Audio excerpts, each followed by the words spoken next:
ठीक है बेटा, अब आ जाओ प्रोपोर्शन में। प्रोपोर्शंस में क्या है कि इसको तुम ऐसे देखो, मान लो हमारे पास दो रेशियोज आपस में इक्वल है। जैसे मान लो कि a अपॉन बी, मैंने लिखा a upon B is equals to c upon D. a upon B क्या हमारा एक रेशियो है, c अपॉन डी क्या हमारा एक रेशियो है, तो ये दोनों रेशियो इक्वल है। तो इसको हम कैसे लिखते हैं, इसको और ऐसे भी लिखते हैं हम, a यहाँ पे अपॉन को इसको पढ़ते a is to B is equals to c is to D. ठीक है, ऐसे भी लिखते हैं। ठीक है, या तो ऐसे लिखें और उसके बाद और ऐसे भी लिखते a इज टू बी, और ये जो इक्वलिटी का साइन दिख रहा है ना, यहाँ पे जो इक्वलिटी का साइन है, इसके लिए ऐसे 4 डॉट डालते, 1 2 3 4, और यहाँ पे लिखा c इज टू डी। कहने का मतलब क्या है कि अगर a upon B is equals to C upon D ऐसे लिखा हुआ है, ऐसे लिखा हुआ a upon B is equals to C upon D, तो तुम उसको ऐसे भी लिख सकते हो, a इज टू बी, इसको क्या पढ़ेंगे, ये 2 डॉट को क्या पढ़ेंगे, इज टू। ठीक है, ये पढ़ेंगे, इस 2 डॉट को क्या पढ़ेंगे, इज टू। तो क्या हो जाएगा, a is to B is equals to C is to D. ऐसे भी लिख सकते हो, एक तो ऐसे भी लिख सकते हो या फिर ऐसे भी लिख सकते हो। मतलब ये जो इक्वल है ना, इसकी जगह ये 4 डॉट लिख सकते हो। ठीक है, यहाँ तक आ गई बात समझ में। अब देखो फर्स्ट पॉइंट इसमें क्या है। फर्स्ट पॉइंट क्या है, अगर a अपॉन बी, बात को सुनते चलना ध्यान से, अगर a upon B C upon D के इक्वल है। ठीक है, अब यहाँ पे तुम क्या करोगे, क्रॉस मल्टीप्लाई करोगे। तो क्रॉस मल्टीप्लाई हम कैसे करते हैं, क्रॉस मल्टीप्लाई हम ऐसे करते हैं, a और d को मल्टीप्लाई कर दिया, फिर c और d, ये a और d को मल्टीप्लाई कर दिया, फिर b और c को मल्टीप्लाई कर दिया। तो यहाँ से हमें क्या मिलता है, इसको हम ऐसे लिखते हैं, A D is equals to B C. यही होता है ना क्रॉस मल्टीप्लाई। एक बार हम क्या करेंगे, ए और डी को ऐसे मल्टीप्लाई करेंगे, फिर सी और डी को ऐसे मल्टीप्लाई करेंगे, ये क्रॉस मल्टीप्लाई हमारा। तो यहाँ पे क्या है, तो हमें क्या मिल गया, A D is equals to B C. अब ध्यान में रखने वाली सबसे इंपॉर्टेंट बात क्या है कि ये क्रॉस मल्टीप्लाई होता क्या है, क्या करते क्रॉस मल्टीप्लाई में। जैसे मैंने बोला ना कि ए को डी से मल्टीप्लाई किया, मतलब ए डी आ गया, फिर बी को सी से मल्टीप्लाई किया तो हमें क्या मिल गया, बी सी। तो ये ए डी कैसे आया, वो ए डी आने के लिए हमने क्या किया कि उससे भी पहले, ए डी आने से भी पहले ये डी हमारा कहाँ पे, डिनोमिनेटर में है ना, और ये बी हमारा कहाँ पे है, ये भी डिनोमिनेटर में है। तो डिनोमिनेटर में जब भी कोई क्वांटिटी लिखा होगा, याद रखना, पूरे मैथमेटिक्स के लिए बता रहा हूँ, डिनोमिनेटर में कभी भी कोई क्वांटिटी लिखा होगा तो वो हमेशा नॉन ज़ीरो होगा, वो ज़ीरो नहीं हो सकता। तो यहाँ पे सबसे पहले हम मना करेंगे कि बी जो होगा वो ज़ीरो नहीं होगा। ठीक है, एंड डी भी ज़ीरो नहीं होगा, ये दोनों ज़ीरो नहीं हो सकता। क्यों, बिकॉज बी और डी क्या हमारा न्यूमरेटर डिनोमिनेटर में है। हाँ, ए ज़ीरो हो सकता है, सी भी ज़ीरो हो सकता है, बिकॉज ए और सी कहाँ पे हमारा न्यूमरेटर में। तो न्यूमरेटर में ज़ीरो होगा चलेगा, बट डिनोमिनेटर में कभी ज़ीरो नहीं चलता है। ठीक है, अब मैंने बोला कि क्रॉस मल्टीप्लाई हमने कैसे किया, ए और डी, ये लिखा था ना, A upon B is equals to C upon D, ऐसे लिखा है। तो मैं क्या करता हूँ कि लेफ्ट हैंड साइड और राइट हैंड साइड दोनों साइड में डी से मल्टीप्लाई कर देता हूँ। किससे मल्टीप्लाई करता हूँ, डी से। सेम क्वांटिटी से मल्टीप्लाई ऐड सब्ट्रैक्ट तो कर ही सकते इक्वेशन को। तो ये क्या हो जाएगा, ए अपॉन बी इंटू डी, और ये क्या हो जाएगा, सी अपॉन डी इंटू डी। ठीक है, तो ये डी और ये डी कैंसिल हो जाएगा, तो यहाँ से हमें क्या मिला, ये दोनों मल्टीप्लाई हो जाएगा, तो क्या होगा, A D upon B is equals to C. अब फिर मैं इस इक्वेशन को लेफ्ट हैंड साइड और राइट हैंड साइड किससे मल्टीप्लाई करूंगा, बी से। किससे, बी से। तो बी से मल्टीप्लाई करूंगा तो क्या होगा, A D upon B into B is equals to C into B. यहाँ पे हमने क्या किया, ये बी मल्टीप्लाई कर दिया लेफ्ट हैंड साइड और राइट हैंड साइड में, तो हमें क्या मिल गया, ये बी और ये बी कैंसिल हो गया, तो हमें यहाँ पे मिल गया ए डी और यहाँ क्या मिल गया, बी सी। मतलब कि जो क्रॉस मल्टीप्लिकेशन का के पीछे ये रूल चलता है, जो भी मैंने बताया ना तुम्हें, मतलब कि हम एक्चुअल में क्या कर रहे होते हैं कि मल्टीप्लाई कर रहे होते हैं। तो हमारे पास क्या गिवन था, ये गिवन था, और यहाँ पे हमने क्या ले आए हम लोग क्रॉस मल्टीप्लाई करके ये। तो ये A D is equals to B C कहाँ से आया है, इस मेथड से, मतलब कि पहले हमने डी से किया मल्टीप्लाई तो हमें मिल गया A D upon B is equals to C, फिर इस इक्वेशन को किससे मल्टीप्लाई किया, बी से, तो फाइनली हमें मिल गया A D is equals to B C. पहली बात। दूसरी बात कि फिर मैं बोल दूं कि डिनोमिनेटर में कभी भी कोई भी एक्सप्रेशन लिखा हो, कोई भी वेरिएबल लिखा हो, वो कभी ज़ीरो नहीं हो सकता। समझ में आ गई बात। अब ये हो गया हमारा फर्स्ट पॉइंट हो गया। अब सेकेंड पॉइंट में देख लो। सेकेंड पॉइंट में क्या है, अगर लिखा A is to B is equals to C is to D, तो इसको हम क्या लिख सकते हैं, देन इसको हम लिख सकते हैं B is to A is equals to D is to C. इसको हम बोलते हैं इनवर्टेंडो। ऐसे नाम याद रखने की जरूरत नहीं है, ये जो इनवर्टेंडो बोला है इसको नाम याद रखने की जरूरत नहीं। क्या याद रखना वो बता दूंगा, बस तुम्हें याद रखना है कि अगर लेफ्ट ये गिवन हो तो इसको हम ऐसे लिख सकते हैं। कहाँ से आ गया, सिंपल सा लॉजिक है। ये क्या है, ये क्या लिखा है, ये लिखा है ना A upon B is equals to C upon D लिखा है, यही है ना। इस टू का मतलब डिवाइड। अब ये बताओ, अगर मैं लेफ्ट हैंड साइड रेसिप्रोकल ले लूँ और राइट हैंड साइड रेसिप्रोकल ले लूँ, रेसिप्रोकल का मतलब कि न्यूमरेटर को डिनोमिनेटर में भेज दूँ और डिनोमिनेटर को न्यूमरेटर में भेज दूँ, तो भी इक्वेशन बैलेंस होगा। अगर मान लो मैंने लिखा 2 इज इक्वल्स टू 2, तो मैं इसको ऐसे लिख सकता हूँ, this implies that 1/2 is equals to 1/2। Reciprocal ले लिया तो बैलेंस होगा ना इक्वेशन, इसमें तो कोई प्रॉब्लम है नहीं, ऐसे तो कर ही सकते। तो यहाँ पे अब इसको मैं ऐसे लिख सकता हूँ, यहाँ से ये इम्प्लाई करेगा कि 1/a/b is equals to 1/c/d। ऐसे तो मैं लिख ही सकता हूँ, कोई दिक्कत नहीं है। अब फिर हमने पढ़ा है कि ये अब ये b कहाँ जाएगा, ऊपर आ जाएगा, a तो यहीं पर आ जाएगा।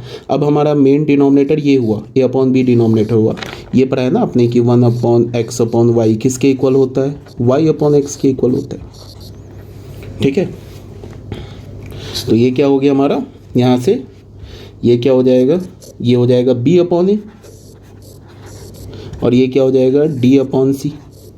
अब b/a को मैं क्या लिख सकता हूँ, b इज टू a लिख सकता हूँ, और d/c को क्या लिख सकता हूँ, d इज टू c। तो ये आ गया, ठीक है ना, ये आ गया b is to a is equals to d is to c। यहाँ पे क्या लिखा था, a is to b is equals to c is to d। तो हमने क्या किया, b को लेफ्ट हैंड साइड कर दिया, मतलब b को और a को आपस में इंटरचेंज कर दिया, फिर c और d को आपस में इंटरचेंज कर दिया। तो क्या मिल गया हमें, b is to a is equals to d is to c। ये था हमारा सेकेंड पॉइंट। ठीक है, अब आते हैं हम लोग थर्ड पॉइंट में। इसको हम क्या बोलते हैं, इन्वर्टेंडो। इन्वर्टेंडो का मतलब कि हमने इन्वर्ट कर दिया, न्यूमरेटर को डिनोमिनेटर में कर दिया और डिनोमिनेटर को न्यूमरेटर में कर दिया। थर्ड जो हमारा पॉइंट है वो क्या है वो बता रहा हूँ। ये है a is to b is equals to c is to d, ऐसे लिखा है। Then a is to c क्या हो जाएगा, a is to c is equals to p is to d।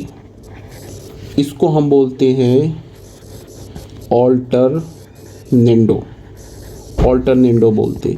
अब अगर नहीं समझ में आ रहा है, ये याद नहीं ऑल्टरनेंडो इन्वर्टेंडो, तो इससे कोई फ़र्क नहीं पड़ता, बस तुम्हें ये रूल याद रखना है कि a इज टू b क्या हो जाएगा, a is to b is equals to c is to d। ये किसके इक्वल होगा, a is to c is equals to b is to d। और मैं बोलता हूँ कि ये बिल्कुल सिंपल सा लॉजिक है। a इज टू b क्या गिवन है, a इज टू b का क्या मतलब है, a/b। c is to d का क्या मतलब है, c/d। अब हम ऐसे कर सकते हैं ना कि ये b और c को आपस में इंटरचेंज कर दें, कर सकते हैं ना, कोई प्रॉब्लम तो है नहीं। इस b और c को आपस में इंटरचेंज कर दे, c को उठा के b की जगह डाल दे और b को उठा के c की जगह डाल दे, तो यहाँ से हमें क्या मिलेगा, हमें मिलेगा a/c। c को b की जगह ले गए और b को c की जगह ले गए, तो क्या मिलेगा हमें, b/d। ठीक है, तो यहाँ से हमें ये क्या मिल गया, ये क्या हमारा, चलो मैं एक बार ना प्रोसीजर से करके दिखाता हूँ। देखो क्या है हमारे पास, a is to b is equals to c is to d। इसको मैंने क्या लिख दिया, इसको मैं लिख सकता हूँ A upon B is equals to C upon D. अब ये बी और सी को आपस में इंटरचेंज कर दिया तो हमें क्या मिल गया, A upon C is equals to B upon D.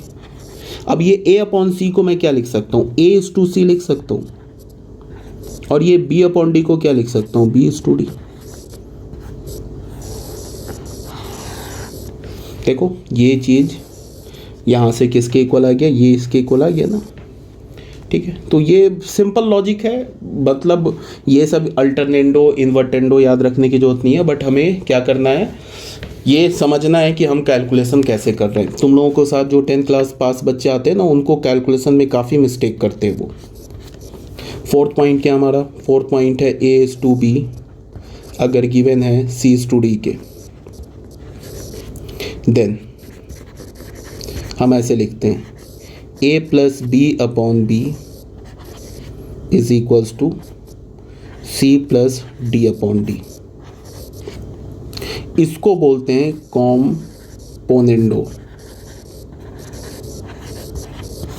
ये याद रखना है, कॉम्पोनेंडो ये याद रखना है, ये इंपॉर्टेंट है, ये इंपॉर्टेंट है, ठीक है। अब ये बोल क्या रहा है, ये देखो बोल रहा है कि ये हमारे पास, अगर हमारे पास ये गिवन है, ये गिवन है, ऐसे गिवन है तो तुम इसको ऐसे लिख सकते हो। अब ये है क्या, इसको देखो ध्यान से, हमारे पास क्या गिवन है, हमारे पास गिवन है, मतलब कि a is to B is equals to C is to D given हो तो हम लिख सकते हैं उसको a plus B upon B is equals to C plus D upon D, ऐसे लिख सकते हैं। अब इसको याद कैसे रखना है वो समझो। गिवन क्या है हमारे पास, a is to B is equals to C is to D, तो इसको तुम क्या लिख सकते हो, इसको तुम लिख सकते हो a upon B is to है ना, तो उसको डिवाइड मिलेगा और ये क्या हो गया, c अपॉन डी। अब तुम करो क्या कि न्यूमरेटर में ये जो लेफ्ट हैंड साइड है ना, इसके न्यूमरेटर में डिनोमिनेटर ऐड कर दो और राइट हैंड साइड के भी न्यूमरेटर में डिनोमिनेटर ऐड कर दो। मतलब क्या है कि इसका न्यूमरेटर क्या a में ये b ऐड कर दो और राइट हैंड साइड में भी जो न्यूमरेटर है ना c, इसमें d ऐड कर दो। मतलब कि लेफ्ट हैंड साइड और राइट हैंड साइड दोनों के न्यूमरेटर में डिनोमिनेटर ऐड कर दो तो ये आ जाएगा। तो देखो इसको हमने क्या लिखा, a प्लस बी, ये तो हमारा न्यूमरेटर था a, इसमें डिनोमिनेटर b ऐड कर दिया, अपॉन b कर दिया, और इसको क्या लिखा, c plus D upon D कर दिया। तो ये हमारा टर्म जनरेट हो गया।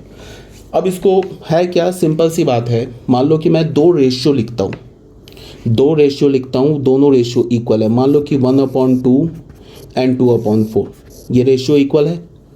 2/4 भी किसके इक्वल है, 1/2 के इक्वल है, तो ये दोनों रेशियो इक्वल है। अगर ये दोनों रेशियो इक्वल है तो लेफ्ट हैंड साइड के न्यूमरेटर में डिनोमिनेटर ऐड कर दो और राइट हैंड साइड के ये जो 2/4 है इसके न्यूमरेटर में भी अगर डिनोमिनेटर ऐड कर दो तो इक्वेशन बैलेंस रहेगा, इक्वलिटी मेंटेन रहेगा। करके मैं दिखाता हूँ। इसको मैं लिख सकता हूँ, लेफ्ट हैंड साइड का न्यूमरेटर क्या, 1 में हमने डिनोमिनेटर 2 ऐड कर दिया और डिनोमिनेटर को एज इट इज़ रहने दिया। फिर राइट हैंड साइड का न्यूमरेटर क्या, 2, इसमें हमने डिनोमिनेटर 4 ऐड कर दिया और डिनोमिनेटर को यहाँ पे ऐसे रहने दिया। तो ये इक्वलिटी बैलेंस है, अभी भी ये इक्वल ही है, देख लो करके। 1 + 2 क्या होगा यहाँ पे, 3/2, और ये क्या होगा 6, 4 + 2 6/4। तो 6/4 को अगर तुम 2 से डिवाइड करोगे तो 2 3s एंड 2 2s 3/2 के इक्वल आ जाएगा। समझ में आ रही है बात? फिर से एक बार, a/b अगर c/d के इक्वल है तो तुम क्या कर सकते हो, तुम ये कर सकते हो कि लेफ्ट हैंड साइड के न्यूमरेटर में डिनोमिनेटर ऐड कर सकते हो और राइट हैंड साइड के न्यूमरेटर में भी डिनोमिनेटर ऐड कर सकते हो, इक्वलिटी मेंटेन रहेगा, कोई प्रॉब्लम नहीं है। और इस रूल को हम क्या बोलते हैं, कॉम्पोनेंडो। क्या बोलते हैं, कॉम्पोनेंडो। और ये है इंपॉर्टेंट, याद रखिएगा इस बात को। अगला जो 5th रूल बता रहा हूँ ये भी इंपॉर्टेंट है। 5th रूल है हमारा, a/b अगर गिवन है c/d के, देन a - b/b ये किसके इक्वल होगा, c - d/d। अब यहाँ पे क्या किया, दोनों एक है रूल, इसको हम बोलते हैं डिविडेंडो। डिविडेंडो और ये रूल भी इम्पॉर्टेंट है और नाम भी इसका याद रखना है, इसका नाम भी आपको याद रखना और ये इम्पॉर्टेंट रूल है। ठीक है, इसमें क्या किया, अच्छा कॉम्पोनेंडो में क्या किया था, लेफ्ट न्यूमरेटर में डिनोमिनेटर ऐड कर दिया था, बोथ लेफ्ट हैंड साइड और राइट हैंड साइड। अब डिविडेंडो में क्या करेंगे कि न्यूमरेटर में डिनोमिनेटर सब्ट्रैक्ट कर देंगे, ऐड किया था ना कॉम्पोनेंडो में, डिविडेंडो में सब्ट्रैक्ट कर देंगे। यहाँ पे क्या गिवन है, a/b किसके इक्वल है, c/d के। तो इसके क्या मतलब हुआ, ये a/b ये क्या हो गया, c/d के इक्वल हो गया। तो इसमें हम क्या करेंगे, लेफ्ट हैंड साइड का न्यूमरेटर क्या है a और राइट हैंड साइड का न्यूमरेटर क्या है c। तो यहाँ पे हम क्या करेंगे कि ये जो लेफ्ट हैंड साइड का न्यूमरेटर है इसमें हमने डिनोमिनेटर सब्ट्रैक्ट कर दिया b, अपॉन डिनोमिनेटर के साथ कुछ नहीं करेंगे, इसको एज इट इज़ रहने देंगे। फिर राइट हैंड साइड का न्यूमरेटर क्या सी, इसमें डिनोमिनेटर सब्ट्रैक्ट कर दिया और फिर डिनोमिनेटर ऐसे ही रहने दिया, कुछ भी नहीं किया।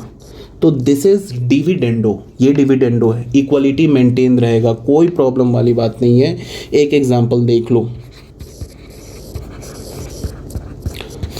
मान लो 1/2 किसके इक्वल होता है, 2/4 के इक्वल है। ठीक है, कोई भी दो इक्वल रेशियो ले लो, ये है ना इक्वल। अब तुम क्या करो, इसके लेफ्ट हैंड साइड में क्या हमारा 1/2, 1/2 में डिनोमिनेटर, इस लेफ्ट हैंड साइड में 1/2 है, इसका न्यूमरेटर क्या 1, तो 1 में डिनोमिनेटर सब्ट्रैक्ट कर दो, upon denominator as it is रहने दो। अब राइट हैंड साइड का न्यूमरेटर क्या 2 और उसका डिनोमिनेटर क्या 4, तो राइट हैंड साइड के न्यूमरेटर में डिनोमिनेटर सब्ट्रैक्ट कर दो और डिनोमिनेटर एज इट इज़ रहने दो। तो ये इक्वलिटी मेंटेन रहेगा, कोई प्रॉब्लम वाली बात नहीं है। मीन्स 1 - 2 क्या होगा, -1/2, ये लेफ्ट हैंड साइड हो गया। राइट हैंड साइड क्या होगा, 2 - 4 इज -2/4। देख लो ये माइनस माइनस कैंसिल हो जाएगा यहाँ पे, तो यहाँ पे अगेन आ गया 1/2 इज इक्वल्स टू 2/4, ये रिजल्ट आ गया। तो ये था हमारा, अलग से हमने पढ़ा कंपोनेंडो और डिविडेंडो। लास्ट जो हमारा पॉइंट है, 6th पॉइंट है, वो है कंपोनेंडो एंड डिविडेंडो। बात सुनना ध्यान से, लास्ट नहीं second last point, a/b is equals to, अगर मैंने लिखा c/d, देन यहाँ पे क्या होगा, a + b upon a - b is equals to c + d upon c - d। इसको क्या बोलते हैं हम, इसमें कॉम्पोनेंडो एंड डिविडेंडो। कॉम्पोनेंडो के रूल को एंड डिविडेंडो के रूल को दोनों को कंबाइन कर दोगे तो ये आ जाएगा।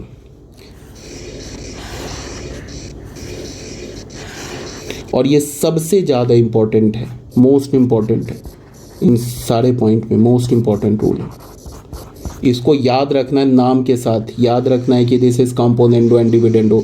अब ये रूल क्या बता रहा है वो समझा रहा हूँ, क्या बोल रहा है इसको देखो। ये बोल रहा है कि अगर आपके पास a/b और यहाँ c/d गिवन है, ऐसे गिवन है, तो आपको क्या, इसको तुम कैसे लिख सकते हो, मतलब कि लेफ्ट हैंड साइड में एक रेशियो गिवन है, लेफ्ट हैंड साइड में एक रेशियो गिवन है और राइट हैंड साइड में एक रेशियो गिवन है।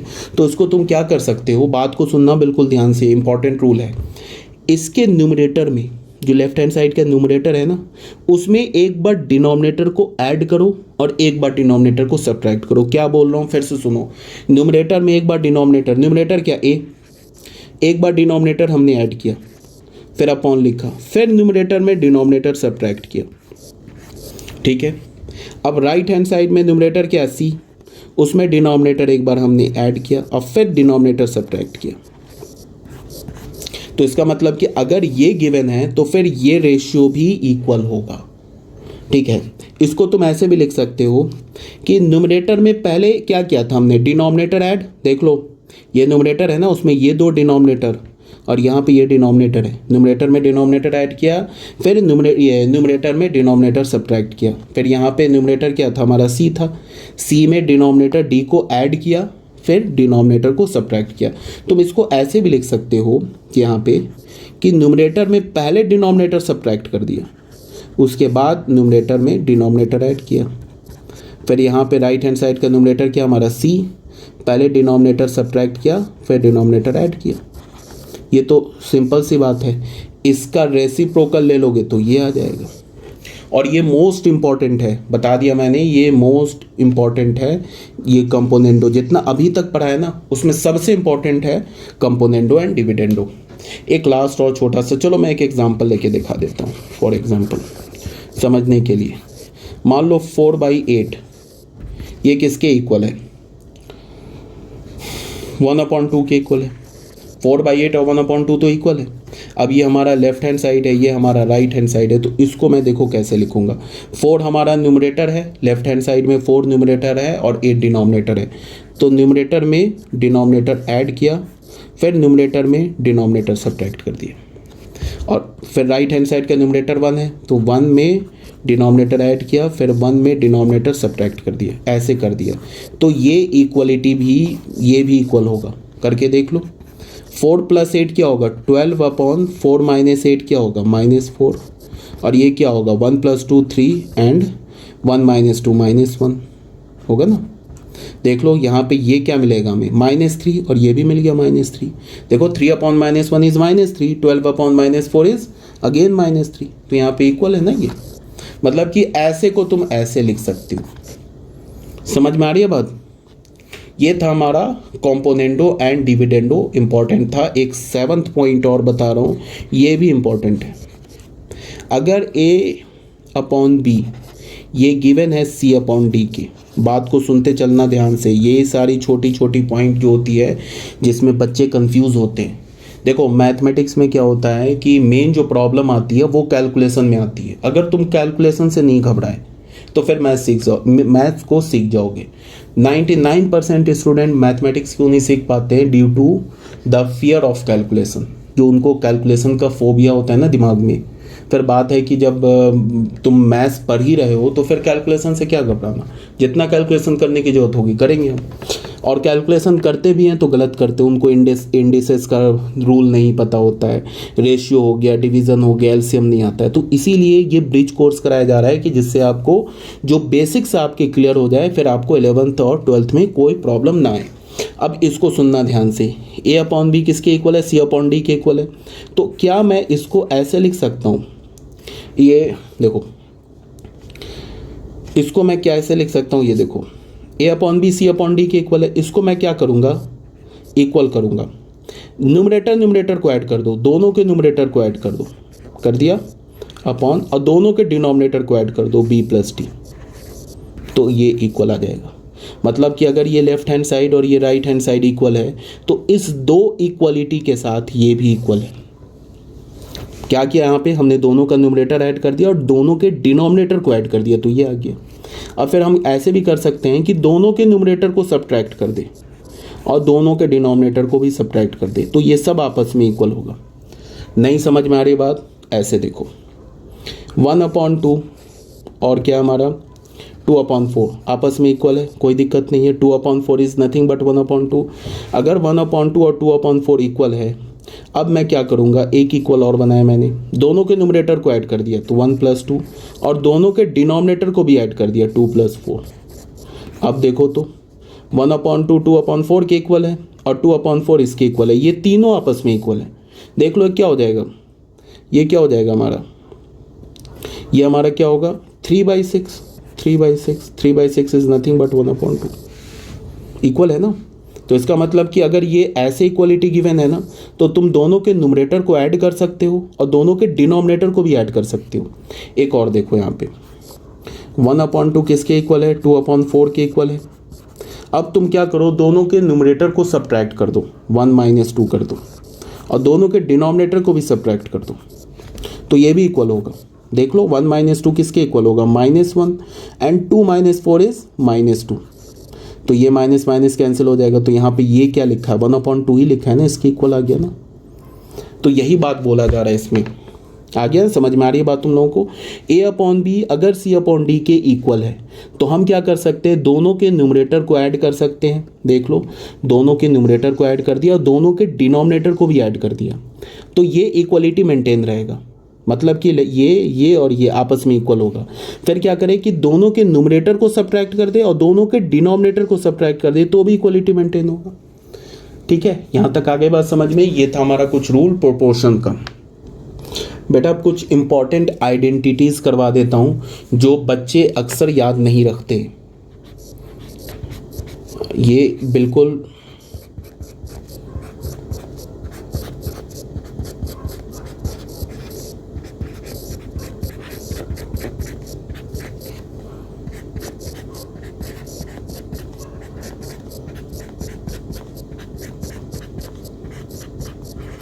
कुछ इम्पॉर्टेंट आइडेंटिटीज़ है बेटा, याद रखना होगा। अगर ये तो मैंने देखा कि 10th क्लास के बच्चों को छोड़ो, 12th क्लास के जो बच्चे होते हैं, बहुत सारे ऐसे बच्चे मिलते हैं जिन्हें आइडेंटिटीज़ याद नहीं होती है, अलजेब्रिक आइडेंटिटीज़। तो अगर तुम आइडेंटिटी याद नहीं करोगे, फॉर्मूला याद नहीं करोगे, तो फिर प्रॉब्लम हो जाएगी। सबसे फर्स्ट बेसिक फार्मूला क्या है? a प्लस बी का होल स्क्वायर। ये क्या होता है? ये होता है A square plus 2ab plus B square. एक तो ऐसे भी लिख सकते हो, एक ऐसे भी लिख सकते हो, a माइनस बी का होल स्क्वायर प्लस 4ab, ऐसे भी लिख सकते हो। चलो ये प्रूफ कर देता हूँ। ये कहाँ से आ गया? तुम करो क्या, ये सबसे पहली बात क्या कि ये याद करना है, ये जो लिखा हुआ है ना यहाँ से यहाँ तक याद रखना है।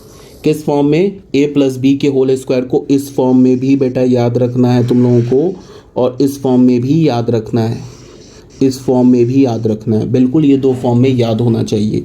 अब तुम बोलोगे कि ये फॉर्म तो देखा था, ये फॉर्म कहाँ से आ गया? तो इसी का मैं प्रूफ कर रहा हूँ कि a माइनस बी का whole square plus 4ab is nothing but a square plus 2ab plus B square. ये दोनों एक चीज़ है। तो देख लो, इसको मैं करके दिखा देता हूँ। ये आपको इस पे आते हैं, a माइनस बी के होल स्क्वायर को प्लस 4ab, यहाँ पे a माइनस प्रूफ लिख लेते हैं।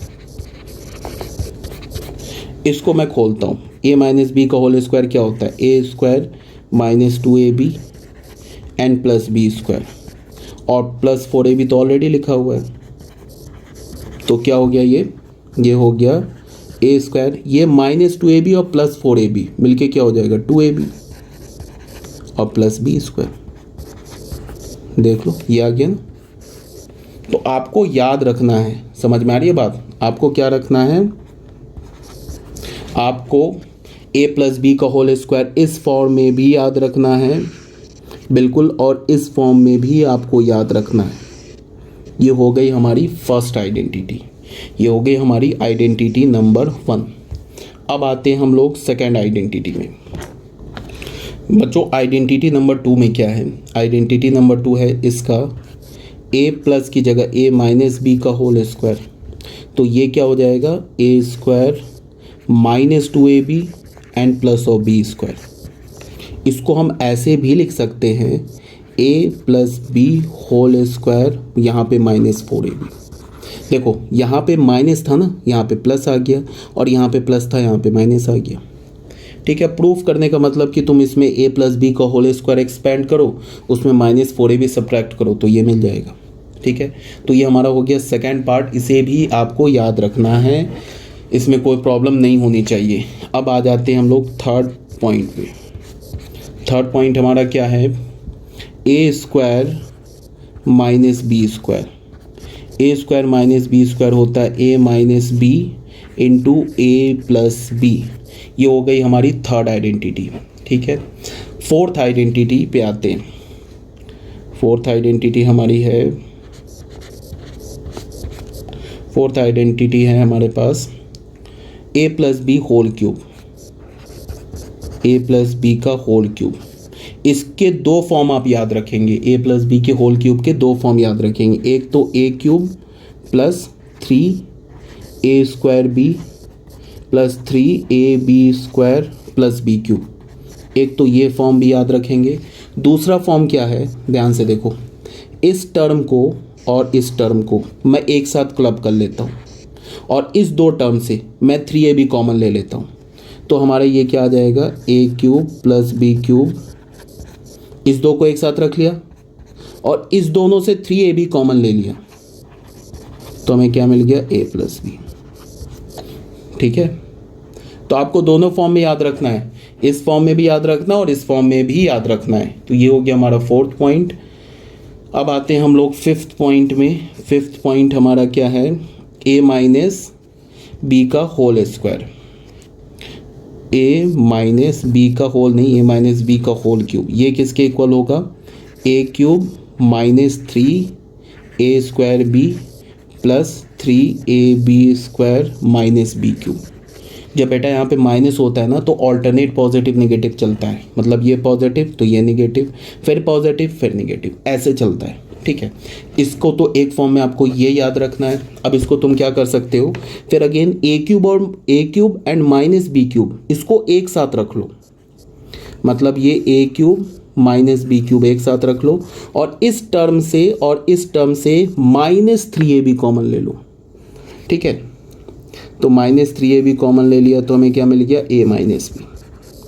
अब आपको दोनों फॉर्मेट में याद रखना है, ऐसे भी याद रखना है a cube minus B cube, ये भी याद रखना है और ये भी याद रखना है, इस फॉर्म में भी याद रखना और इस फॉर्म में भी याद रखना है, इस बात को समझना होगा।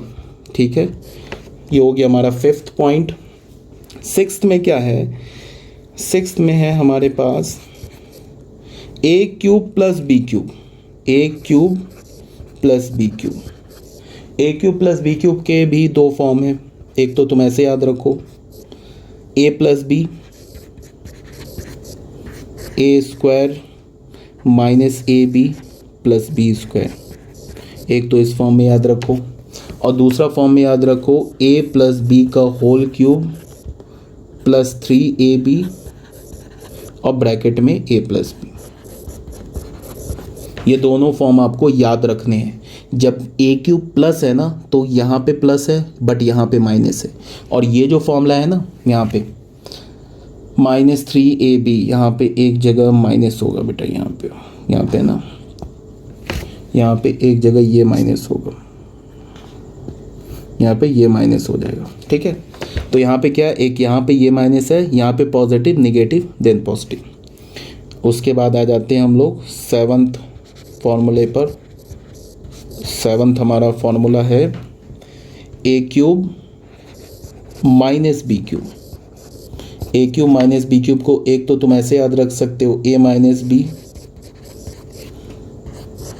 ए square plus A B plus B square, या फिर तुम इसको ऐसे याद रख सकते हो, ए माइनस बी का होल क्यूब प्लस 3ab और ब्रैकेट में ए माइनस बी। देखो बच्चे ऑल्टरनेट चलता है, यहाँ पे देखो माइनस प्लस माइनस, यहाँ पे प्लस माइनस प्लस, और यहाँ पे ए क्यूब प्लस बी क्यूब इस फॉर्मूले में आओगे तो पहला वाला जो टर्म ए प्लस बी का मिलेगा वो पॉजिटिव के साथ मिलेगा, फिर यहाँ पे प्लस माइनस प्लस, फिर ए क्यूब माइनस बी क्यूब में आओगे तो पहला टर्म निगेटिव के साथ मिलेगा, फिर प्लस प्लस एंड प्लस, याद रखना आपको। ठीक है, ये हो गया हमारा सेवन्थ पॉइंट। अब आते हैं हम लोग एट्थ पॉइंट में। एट्थ पॉइंट क्या है हमारा, मतलब एट्थ पॉइंट नहीं, एट्थ फॉर्मूला। एट्थ फॉर्मूला हमारा a plus B plus C का होल स्क्वायर। ये देखो बिल्कुल इजी है, a square plus B square plus C square plus 2ab plus 2bc plus 2c। देखो कैसे साइक्लिक चलेगा, देखना ध्यान से क्या बोल रहा हूँ। a डाला यहाँ पे, b रखा यहाँ पे और c रखा यहाँ पे, कैसे चल रहा है। चलो इसको पहले ऐसे लिख लिया, a square plus B square plus C square plus 2 common ले लिया तो ये हो गया ab प्लस बी सी और प्लस सी ए। और देखो चलेगा कैसे, ab बी सी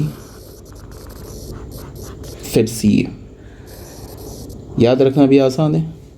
ए square B square plus C square कर दो प्लस 2 और ब्रैकेट में क्या होगा, किस ऑर्डर में चलेंगे हम लोग, कौन सा ऑर्डर है ये, anti clockwise order, A B फिर बी सी फिर सी ए, या फिर तुम ऐसे भी ले लो ए सी बी सी और बी ए, एक ही बात है। देखो ए सी ले लो तो यहाँ पे एक ए सी आ गया, ए सी लिखो या सी ए लिखो एक ही बात है। फिर सी बी ले लो तो ये सी बी है, सी बी लिखो या बी सी लिखो एक ही बात है। फिर बी ए लिखो या ए बी लिखो एक ही बात है। ठीक है, तो ये हो गया हमारा बच्चों एट्थ रिजल्ट। अब इसके बाद इसको हम ऐसे भी लिख सकते हैं, क्या करूँ मैं, एक और इसका फॉर्म है, इसी फॉर्मूले की बात कर रहा हूँ मैं। इसको लिख दिया मैंने A square plus B square plus C square plus 2। अब इस ब्रैकेट से ना, इस ब्रैकेट से हमने क्या किया, फिर ऐसे तुम देखो, हमने ए बी सी से मल्टीप्लाई किया और यहाँ पे क्या किया, A B plus B C plus C A B C से डिवाइड कर दिया। तो अगर सेम क्वांटिटी से मैं मल्टीप्लाई और डिवाइड करता हूँ तो कोई फ़र्क नहीं पड़ता, यहाँ से ए बी सी कैंसिल हो जाएगा, तो फिर ये रिजल्ट आ जाएगा, कोई फ़र्क तो नहीं पड़ता। तो इसमें क्या हो जाएगा, A square plus B square plus C square plus 2ab। अब इसको मैं क्या लिख सकता हूँ, ऐसे लिख सकता हूँ, A B upon A B C plus B C upon A B C plus C A upon A B C, ऐसे लिख सकता हूँ। ये तो पता है ना कि अगर लिखा हो A plus B upon C तो इसको मैं कैसे लिख सकता हूँ, A upon C plus B upon C, ऐसे लिख सकता हूँ ना। ये डिनोमिनेटर में सी है तो अलग अलग कर दिया, ठीक है। तो यहाँ पे क्या हो जाएगा, अब ये क्या हो जाएगा हमारे पास, ये हो जाएगा A square plus B square plus C square plus 2ab। और यहाँ पे क्या हो जाएगा, ये ए बी, यहाँ पे देखते हैं चलो, ये ए बी और ये ए बी कैंसिल हो गया, ये बी सी और यहाँ पे ये बी सी कैंसिल हो गया, ये सी ए और ये सी और ये ए कैंसिल हो गया। तो हमें क्या मिला, हमें मिला यहाँ पे मिला 1 अपॉन सी, यहाँ पे क्या मिला 1 अपॉन ए और यहाँ पे क्या मिला 1 अपॉन बी, ऐसे मिला ना। तो इसको फाइनली हमने क्या लिख लिया, A square B square plus C square plus 2ab। इसको हमने लिख लिया 1 upon A plus 1 upon B plus 1 upon C. समझ में आ रही होगी बात। कहने का ये मतलब है कि इसको तुम ऐसे, ये जो हमारे पास फॉर्मूला आ रहा है ना, ए प्लस, चलो मैं फाइनली लिख देता हूँ, A plus B plus C का होल स्क्वायर। इसके फॉर्म कितने हैं, एक तो A square plus B square plus C square plus हमने लिख लिया 2ab 2bc and plus 2ca। और ये बता दिया कि ए बी बी सी सी ए कैसे आएगा, यहाँ से साइकिल से बता दिया, इस साइक्लिक ऑर्डर से। उसके बाद फिर मैंने क्या किया, इसको A square plus B square plus C square 2 common ले लिया, तो इसको ऐसे भी लिख सकते A B plus B C plus C A. फिर इसको ऐसे भी लिख सकते हैं A square plus B square plus C square plus 2abc। और यहाँ पे क्या हो जाएगा 1 upon A plus 1 upon A plus 1 upon B plus 1 upon C. ठीक है ना अभी तक।